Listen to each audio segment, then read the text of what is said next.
dumbass criminals to talk about, baby. It's the whacked out news. People breaking the law. Ha ha, fighting in the nude. Ha, drunk people pooping in the street. Ha ha, it's the whacked out news. Huh, so many people on meth. Ow! Well, if you're watching any of the news or maybe hanging outside of the Palm Beach County Convention Center, you probably saw a few unhinged people or people that were very animated. Yeah, they came out and there were a couple stories. There was a guy that got arrested at the Capitol yesterday morning. He had a blowtorch and a flare gun. Not sure why that was a problem. A flare gun. It's pretty intense. A blowtorch and a flare gun? Yeah, he had a blowtorch and a flare gun, and the Capitol Police noticed that he smelled of gasoline. Oh, Lord. The torch and flare gun were in his backpack. He also had 2 water bottles filled with some kind of accelerant. It's a 28-year-old from Michigan. He got arrested on the scene. And they say he'd posted videos indicating an interest in the Israel-Hamas war. He was carrying a 25-page manifesto. Oh, boy. With anti-government and anti-Israeli statements inside of it. So, yikes. Yeah, manifestos. There's a lot of things that you start adding it all up. It's, blowtorch, manifestos, accelerants. I don't know if you ever had someone send you a manifesto. No, I don't know that I have. We've gotten extensive letters from prison that were manifesto-esque. Okay. I've got a few manifestos in my time since doing some radio, and kind of horrifying, Kevin. Right, yeah, okay. The more unhinged, the more horrifying. There's never really been a good manifesto, has there? Where you're like, oh, this is nice. It's very eye-opening. After I got my manifesto from this person, I realized that they had 7 different manifestos on Reddit. Oh, okay. That's what they do? Yeah. Will ChatGPT write up your manifesto for you now? It sure could. Oh, this guy was pretty good with the writing. Okay. Tell it to sound deranged and unglued. Need a little twinge of derangement. Yeah, subtle violence. Yes. There is a woman in England that says that she was able to tell the future and she knew who the next president of the United States was going to be, and an interesting apparatus to do so using asparagus. This is Jemima Packington talking about the process that she uses to pick the future and the next president. So I would take the asparagus and then I would cast it on a flat surface, and it makes patterns, and I'm able to interpret the patterns and make predictions from the patterns that I see. Okay. All right. So how accurate is this? According to Jemima, Kamala Harris is our next president. She nailed it. Yep. Nailed it. Oh, sweetie. That's what I don't get. Don't read the comments. Watching all this stuff about the people who are thought they so knew the answer to everything, and I'd be nervous to say it's definitely going to be this way. It's definitely going to be that way. Yeah. The people who get paid to do it, they seem like they're very confused. Everything the last couple was days. very, very close. Yep. Everything. Like, if you called it and you called it right, you got lucky. Yep. Everything was close. Well, the internet loves making a montage of people being wrong. Yeah, I know, right? You know what I mean? They keep receipts, they call it. Yeah. There's a vigilante that apparently used a rented green Cybertruck to ram an alleged thief into a tree. Oh. The Justice Seeker reportedly used the Turo app to rent the vehicle and used it to force an accused porch pirate off the road. Stefan Phelps posted footage of the incident to Facebook, and the video shows the futuristic truck accelerating to catch somebody running with a package in their hands. The alleged male thief then tries to get away in a black sedan, but the Cybertruck forces the getaway vehicle into a tree. Now, I know you think you're a crime fighter, but you're not actually Batman. Are you going to have to pay for all the damage to the Cybertruck now? Yeah, that is a good question, and they did right. We're about to find out just how good the Turo's insurance is. I don't know how that all plays out, because it was damage. It was awesome of you to step up like that, but you may be liable. Yeah. Might have been a good thing. We'll see. A 71-year-old man in Oregon was riding his bike a while back when an ambulance crashed right into him. Oh, damn. Well, it's convenient. They can put him in the back. Guess it is. The ambulance put him in the back, rushed him to the hospital, but then as he was there, they handed him a huge bill for the ride. And he's like going, hey, you guys hit me. I wouldn't be here if it weren't for you. That is not cool. Sue him. He is.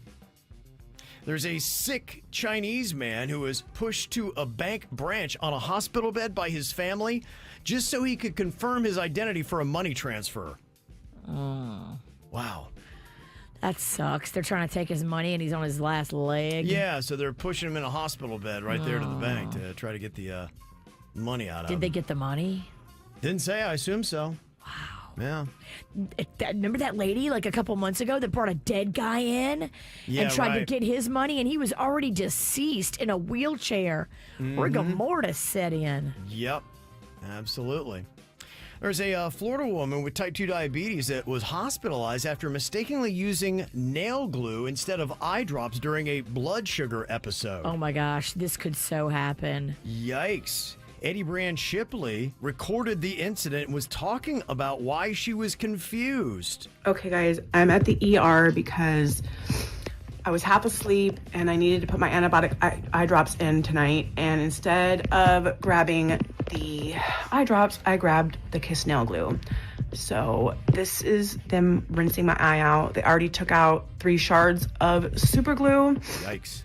And I'll post pictures of the super glue too. Whoa. Okay. Yeah, that's not good. The containers do look a lot alike. Yeah, it happens. Dude, containers looking alike is a problem. That's how I lotion my arms up with maple syrup. I don't see a problem there. That's just sweet and sexy. Yeah, we even talked about there's a name to it where they're putting products in bottles that look like something else for whatever reason, because I guess it helps it stand out from a marketing standpoint. Because sometimes I'll do my groceries and sometimes they're on the counter still from the night before, and you'll have lotion up there, you'll have some syrup, and I didn't have my readers on, and this bottle looked like lotion, and I put it all over my hands and rubbing it on my arms. I'm going, wait a minute. It's the dumbest concept. I don't get this marketing thing. I was at Whole Foods the other day, and I was looking at the olive oil. Some olive oils now, they put them in cans like a beer. Yeah, it looked like a tall boy. I don't know why we're doing this. This doesn't make any sense. I went to buy a cigar the other day, and I got a stick of dynamite. What are we doing? I mean, isn't life confusing enough? With your bitch ass lungs, you should not be smoking no cigar. Right. Oh my God. You would drop like a bag of flour. The funniest thing, we need to get video of me in a manly situation trying to smoke cigars with the boys. Oh my God. You might die. It's just, talk about the guy that doesn't fit. I mean, you can just sit there and look and be like, all right. Dude. Will you wear those breakaway pants? And I'm telling you, yeah. You're not fat enough either. I just noticed a lot of guys that smoke cigars, they all have a mustache and a little portly. They all look the same. The one by your house, either they're 11 identical twins or all these guys look the same. Yeah. There's a type. Cigars. There's a type, yeah. You remember that amazing story, the guy that thought he found Amelia Earhart's long-lost aircraft? Yeah. Yeah, it was a pretty exciting thing that happened earlier this year. They've finally identified it. It was a rock. Oh, my God. Wow, that sucks. I mean, It took that all long. that. We went through all that hope and everything else, and it's a rock. He got us all ginned up. Yeah. Well, how would you feel going to space in a wooden aircraft? Nah.